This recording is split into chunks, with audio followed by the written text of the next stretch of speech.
Hello, my name is Flavius Kortig.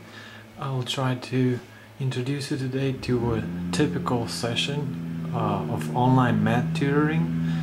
I'm working for tutor.com and they use an interface that it's very similar to Yahoo Messenger or Skype or ICQ.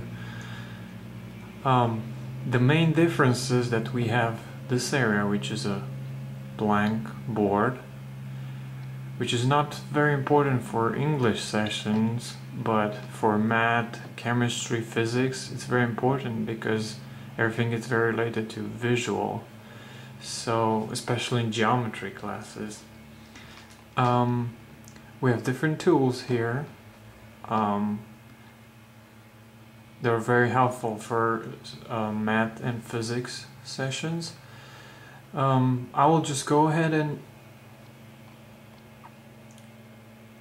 present you a typical session. For example, the student logs in and wants to discuss an equation, for example. Let's use the pen tool and write an equation. 2x plus 5 equals 9. The student has the same tools as I do. In this case, I'm always trying to help the student find the answer, find the path on their own.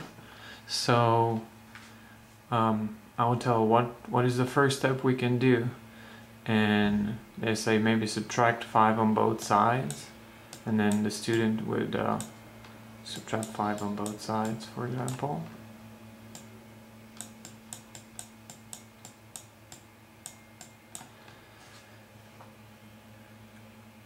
I would say, great, that was the good step. What do we do next? And the students sometimes say, well, this is why I logged in. I'm stuck here. And here's where we need to provide as little hint as possible to challenge them. So I tell them, I'm trying to relate the problem to a real life situation. I say, let's say you have 2 apples that cost $4. How do you find how much one apple costs? And they would say, oh, I divide by 2. And I would tell them that's exactly what you need to do here. And they find x equal 2.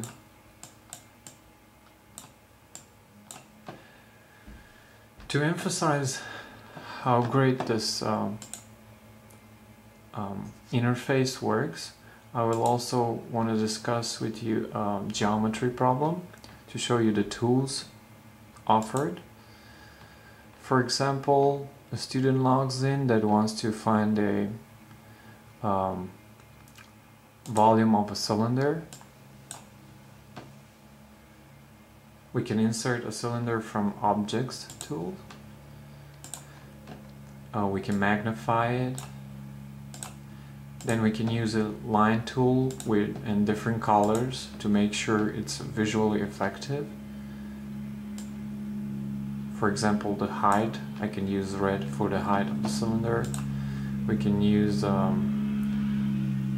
maybe yellow to emphasize the radius of this right cylinder.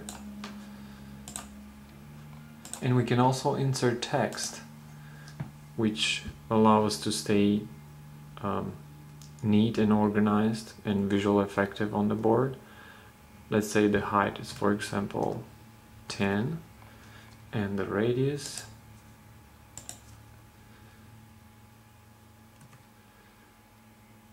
is 5. Okay. At this point, I ask the student if they know the formula for the volume of the cylinder, and they say sure. I tell them to write them on the board, so go ahead. 5 r squared h.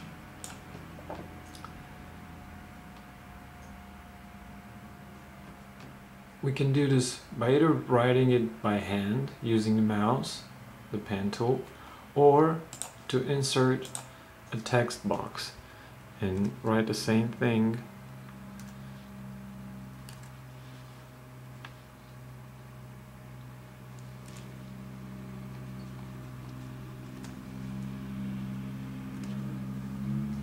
using a text box. We can also make those letters bold so they're easier to see.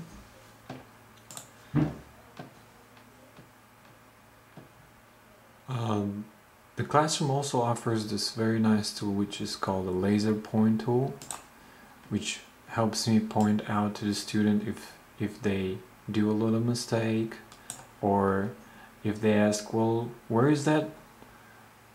I don't know what H is, and I point them on the board where the H is provided, as H equal 10 in this case. We also have a moving tool. We can move the cylinder. We can move even this formula for volume. We have a cut tool. We have undo tool, which makes back. So it's very, very helpful, all these tools, to stay visually effective for geometry and physics.